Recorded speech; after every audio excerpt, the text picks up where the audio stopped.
In Matthew chapter 5, verse 7. Up until last week, we covered the poor in spirit all the way down to the people who are hunger and thirst for righteousness.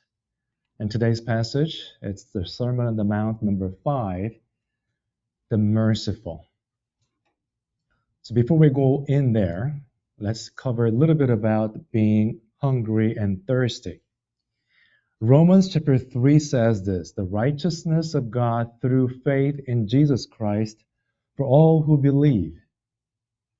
For there is no distinction, for all have sinned and fall short of the glory of God and are justified by his grace as a gift through the redemption that is in Christ Jesus. When you remember that we are justified by the grace of God as a gift, not based on what we did, then you will seek righteousness of God, and we will be hungry and thirsty for his righteousness. The Proverbs 27, let's read that little box together. Ready? Go. One who is full loathes honey, but to one who is hungry, everything bitter is sweet. If you think I'm kind of okay, I'm not that bad, meaning I have my own self-righteousness, then naturally you're not going to seek God's righteousness because you're full with your own righteousness. I'm doing good things, I'm helping other people, so I'm a good person. I don't need anything else. I'm attending church too. It's all about me doing something. But if you know that you cannot do it on your own, it's all about God's grace and mercy and his righteousness, then you will be hungry and thirsty for his righteousness. It's about emptying ourselves and be filled with his righteousness. Two-step process there. So the merciful. Blessed are the merciful, for they shall receive mercy. We learned this one many times, but when it says blessed are here, literally speaking, you can translate it as truly happy people are. You are going to be truly happy when you are merciful, because they shall receive mercy. Just one little thing that we have to note here. It sounds like as a result of my mercy, my behavior, I will receive God's mercy. So if I do well, then he's going to give me mercy, right? It's not what it means, because we have to look at the entire context. As you know, any book that you read, including Harry Potter, you cannot just pick one page and this is what it means. There's so many things surrounded by that context. Up to this point, we mentioned about the poor in spirit all the way down to those who hunger and thirst for righteousness. If you look at every single item listed there, it's all about you going through rebirth. The poor in spirit, you realize that you have no hope in you without God's grace and mercy. Because of that or sin that you realized that you are going to be mourning over your sinful nature. You become meek because you have no right to be self-righteous. And as a result of that, you will be seeking God's righteousness. It's all about who you are as a Christian. Now, being merciful, it's about our lifestyle or the deeds towards other people, our neighbor. So rebirth first, all the way up to last week, and now we're getting into what we need to do as a Christian. So it's about neighbors around us, including your family members, church members, and co-workers, everyone else that you interact all the time. So before we go farther, let me put a little distinction between grace and mercy. It's not really necessary to understand the difference too much because it's good to know, but it's not really necessary because they go hand in hand. First of all, grace, when you hear God's grace, it's always dealing with our sin. It says always deals with the sin and guilt itself, that sinful nature. God forgives, God reinstates, God restores our relationship with Him, with His grace. Mercy is compassion for people in need. God's compassion over us relieves and helps, and all the other things that we need, He provides. In turn, we are going to be providing something to other people who are in need based on their situation. Little difference there, but again, it goes hand in hand. Because if you have grace, with God's grace, He will see us that we need Christ, somebody who can cleanse us. That's why He sent His only Son.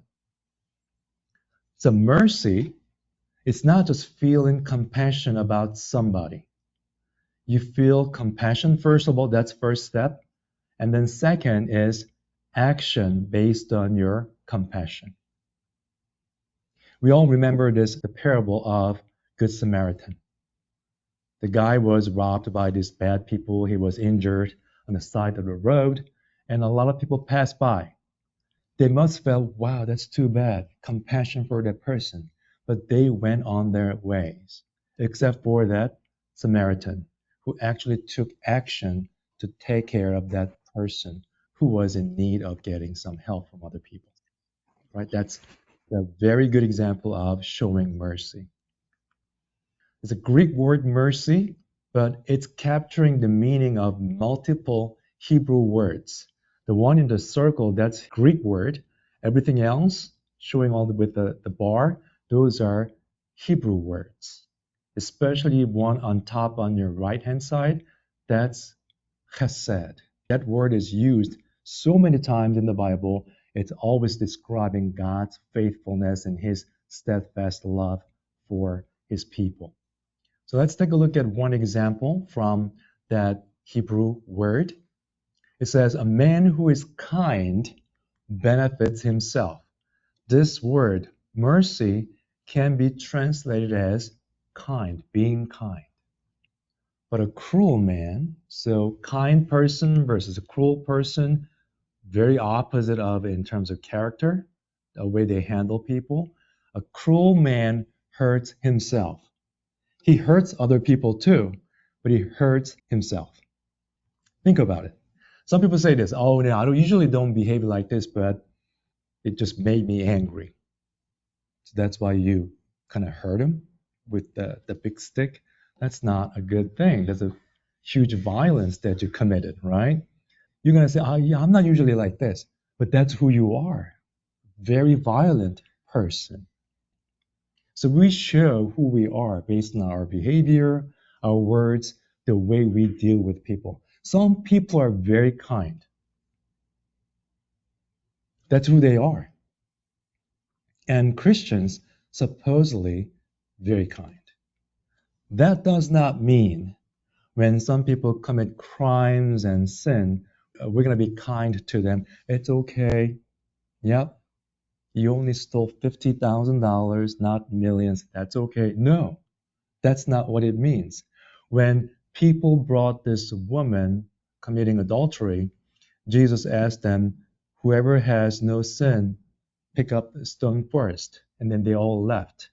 And Jesus, with his mercy and kindness and love, he didn't say, you're okay. No, he didn't say that. He said, go and do not commit sin again. We have to think about sin. We cannot just let go of it. We have to bring that up nicely, kindly, and then we have to address that when something happens. That's biblical kindness. When it's wrong, but the way we handle it will be different than the world. So the next verse says this, the wicked earns deceptive wages, but one who sows righteousness gets a sure reward. That righteousness is the word that we learned last week. Those who are thirsty and hungry for righteousness, the righteousness of God. So if you sow righteousness of God, you are going to get a sure reward. So let's take a look at how people practice this or their mercy. towards other people, person A versus person B, and you must have done some good things to other people too, right? Remember, you've done some good to other people. So person A practice his or her mercy towards that person, person B, and usually, what's the human nature when you exercise your mercy towards other people? You kind of expect something in return. At least say thank you to me. Come on, I did something for you. About 15, 20 years ago, I felt the same way. I was a new Christian. And when I did something that I didn't have to do for other people, at least I expected them to say thank you. Thank me. Self-righteousness right there. And when they didn't, I was like, wow, that's really rude. That's not good. But that's not the point. Don't expect anything from other people. So as a Christian, just do the right thing and do not expect anything in return. Because if you're self-centered and worldly person, that's exactly what you are going to do. Expecting something in return from other people that you're being nice to. The second group of people are the people who are like this. They insist or they believe they have a right to receive from the people around them. They better take care of me. My church has to take care of me. My family has to take care of me because I am entitled to get those things from everyone else, from the government, from school, from other institutions. That's not a good mentality to have. Giver is more blessed than the receiver. The Bible says it. And a lot of times we want to be the receiver point position, something to receive, something that you want to get it for free. No, you work hard, you earn something, you share with other people who are in need. But as a receiver of that benefit, don't take it for granted. You have to find a way to share that with other people too. The application. You know this story, right? This parable in Matthew chapter 18. This servant, he owed the owner 10,000 talents. Let's read this passage together. Ready? Go. So the servant fell on his knees, imploring him, have patience with me, and I will pay you everything. And out of pity for him, the master of that servant released him and forgave him the debt. So what happened was this. This servant owed this owner 10,000 talents, but it's time to pay it back. But he couldn't. So he said, have patience with me, I'll pay everything back to you. So the owner, the master felt pity on him. That's a compassion. He felt sorry for this guy. So instead of just giving him enough time to pay it back, what he did was, okay, I'm going to forgive you your debt. You're free to go. Feeling compassion and following action to support that feeling. Amazing story. But let me give you a little context there. If you work, the labor, all day, then you earn 1 denarius back in the old days. And same as like drachma. 1 drachma and 1 denarius, basically equal worth in terms of 1 day wage. So 1 talent is equal to 6,000 denarii. That means if you don't spend any money for 20 years, you can save 1 talent. That means 10,000 talents that he owed. How long did he have to work? 20 times 10,000 equals 200,000 years. And he's saying, have patience with me. In 200,000 years, I'll pay everything back to you. No, you won't. I won't be here in 200,000 years from now. The master said, okay, I feel sorry for this guy. Forget about the debt. You go on with your life. You're okay now. You owe me nothing. That's God's grace upon us, that we can never pay back to God. But when that same servant who was forgiven went out, he found one of his fellow servants, like his peer, his friend, who owed him 100 denarii. Daily wage was 1 denarius. So 100 denarii is about 100 days worth of wage, a little over 3 months worth of wage, versus 200,000 years. Think about it. It's nothing. And it's actually feasible for the other person to pay it back. Maybe in a couple of years, right? And seizing him, he began to choke him, saying, "Pay what you owe." So his fellow servant fell down and pleaded with him. And remember, this is almost exactly the same thing that this very servant told the master. He said, "Have patience with me, and I will pay you." He refused and went and put him in prison until he should pay the debt. The master, in the first instance, he felt pity for him when he heard him saying, "Be patient with me," right? That's compassion, and accordingly, he behaved, and he basically said, "You have no debt anymore." This person obviously had this mentality of entitlement. All right, I'm forgiven, so I'll never forgive anyone who owes me anything. He began to choke him, saying, "Pay what you owe." There's no compassion. He was, in fact, angry. Why would you choke somebody without getting angry, right? "Hey, nice to meet you." Choking? No, you don't do that. "Give me my money." Put him in jail. God has forgiven us, you and I, and He showed His mercy.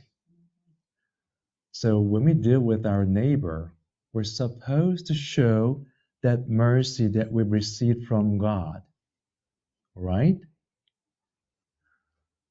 The moment we forget that we received the mercy and grace from God that which we never can imagine, we are very limited in our patience and mercy and love.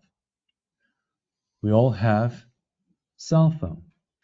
And these days we use cell phone more than computer, I heard, especially young generation, because you guys have good eyesight. So you can see everything from cell phone. Even though I have phone, I usually prefer big screen at home because I cannot really read anything from that cell phone too much. But if you use your cell phone constantly, on your bus or metro, you're watching movies and playing games, after a while, the bar on the right-hand corner, it's going to get smaller and smaller, and the battery is going to be out. And it's going to turn off automatically. That's how limited our patience and love and mercy. If you rely on thinking that I'm a good Christian, so I'll be patient, I'll be nice to other people, and thinking about your own character, your maturity in spiritual way and everything, then soon you will find yourself that you're out of battery. It's going to turn off. And not literally, but you may start choking other people around you.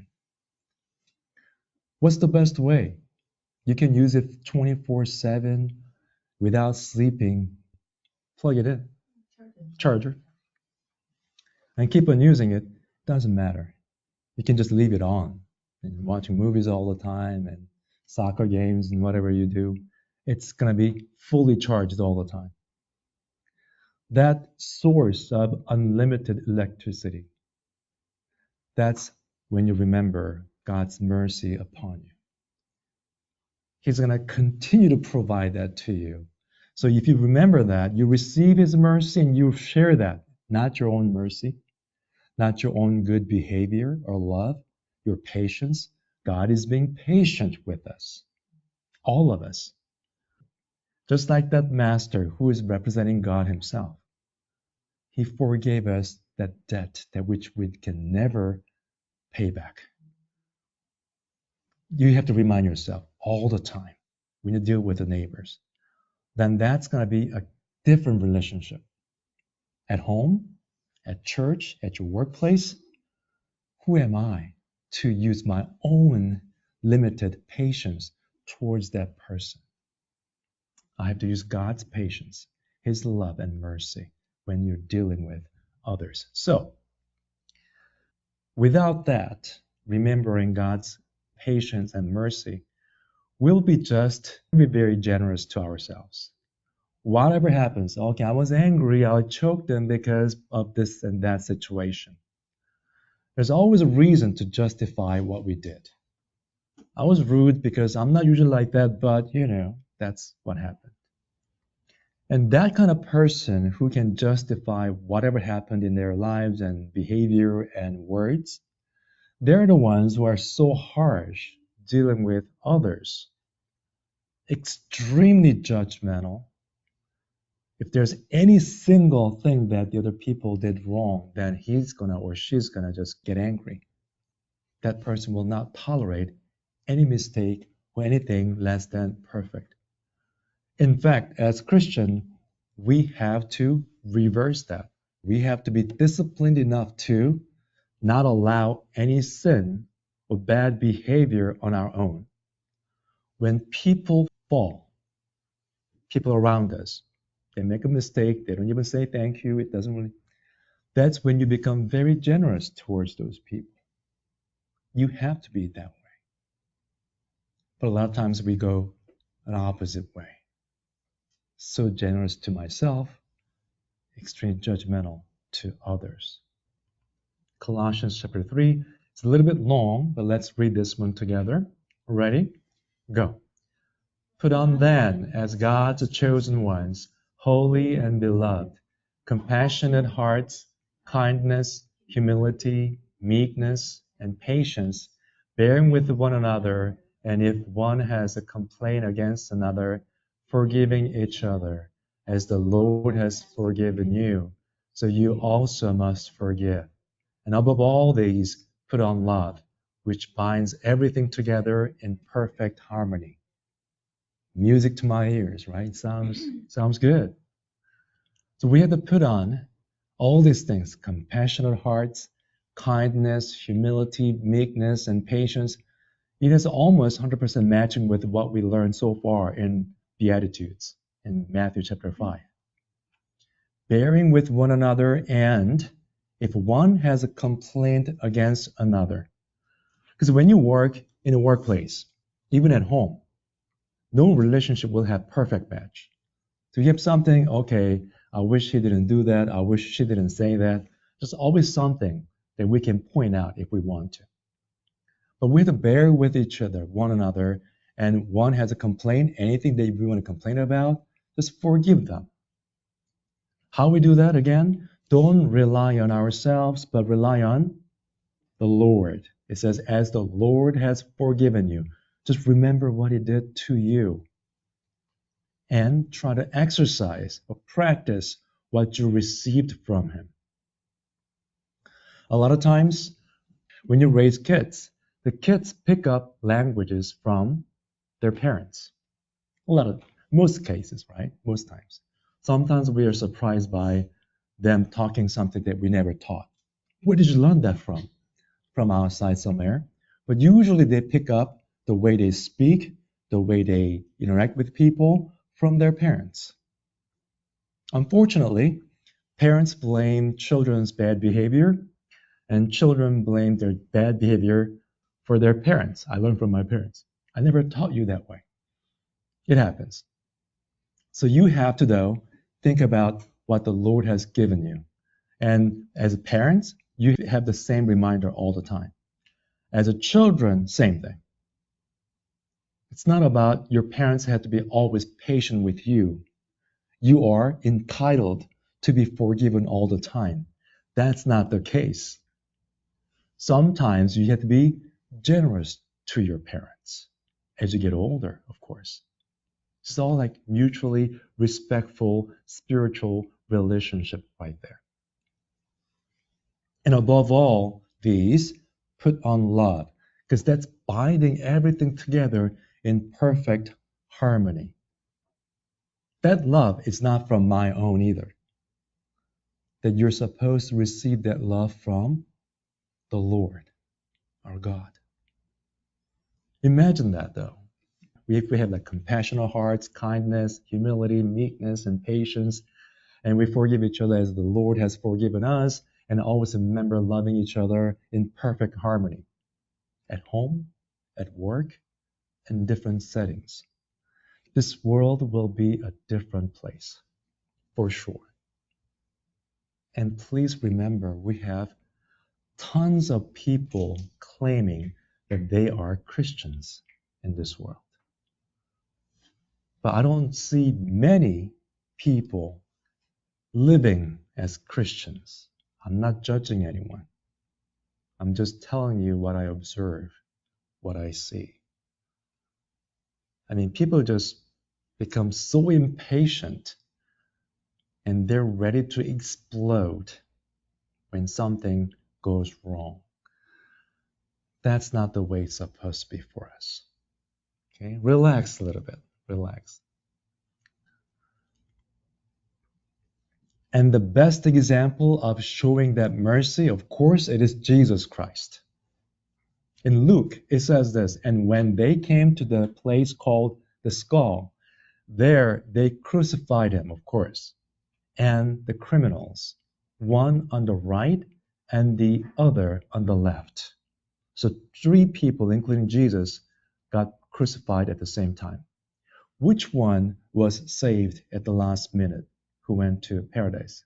The one on the right or the one on the left? Bible doesn't say which one it is. So when people say that the one on the right got saved, no, the Bible does not say which one it is. Just like same question, how many wise men came to worship Jesus? 3. No, they brought 3 gifts, but plural, multiple wise men. Bible doesn't say 3 wise men. It doesn't say that. So anyway, we can talk about it in the Bible study, but they crucified him. So if you did something wrong, just like these criminals, they deserve to be crucified. Okay, too bad, but it happens. You have to pay for the price.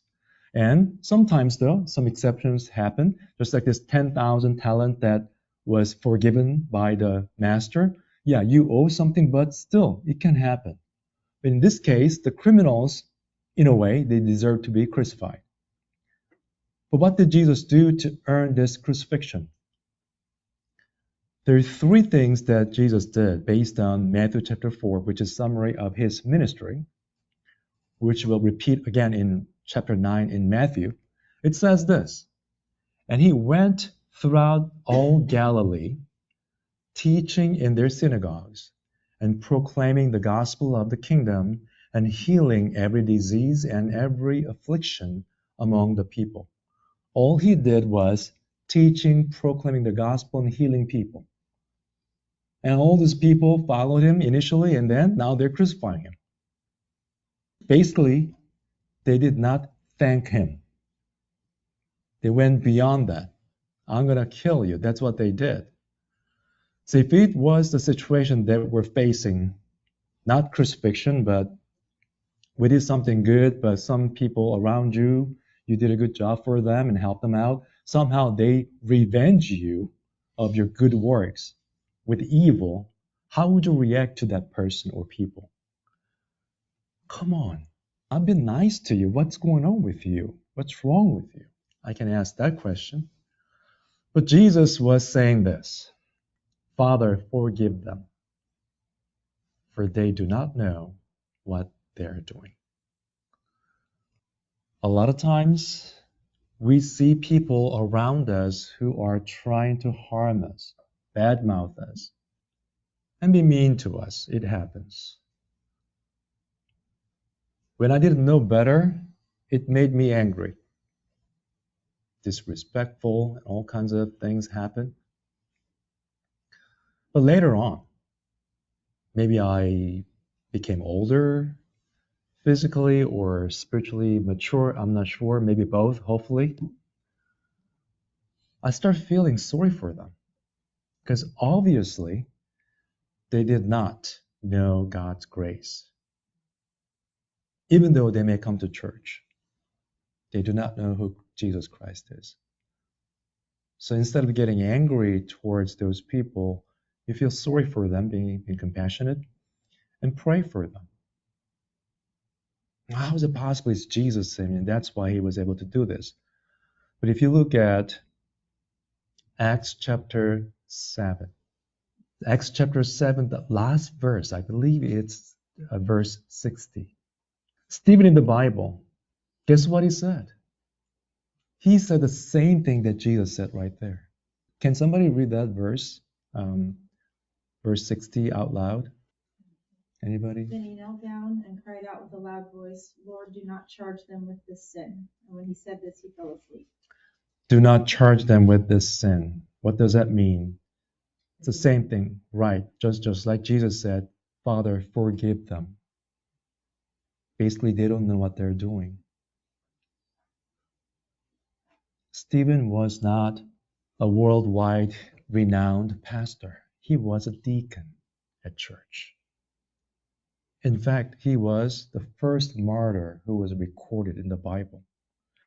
First martyr was not the apostle.